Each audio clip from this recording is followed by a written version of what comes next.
আর তোকে পুরুষের খাচ্ছ খারাপ আমি জানি। তোরা কোনোদিনও মা বোনেরা ভালোবাসস না, এত কষ্ট করি তারা রান্না বাড়া করে, যায় রান্ধব কবি ডার্লিং আই লাভ ইউ, অনেক দারুণ আছে, এত খাইতে বইয়ে বিষ এত নজর হইলো শুধু বাবির হাল্লার দিকে।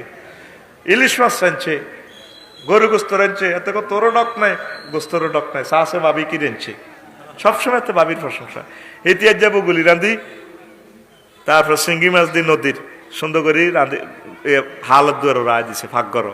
এবার ইতি যাইয়ে বাড়িত করে তরকারি গেল ওই বাবির উড়ান দি বাবির গত্ত করি আই আগ দুয়ার দিয়ে হাতারে দিছে, ধরেন খান। আজ যে ভাবি বুগুলি না রাঁধছে, বুগুলি বুঝেন নিও লক্ষ্মীপুর শহরে বেলে কাঞ্জাল কয়, হায় হায় আড়া বুগুলি কই, আড়া তো এক গ্রামের মানুষ ঠিক নেই, হ্যাঁ আড়া বুগুলি কই। তো ধরেন আজ যে ভাবি বুগুলি না রাঁধছে, এতে বুগুলি গোস্ত আর ইলিশ মাছ তুই মজা করি খা, দেখছিস তুই বাঁধি তুইও রাঁধছ ভাবি।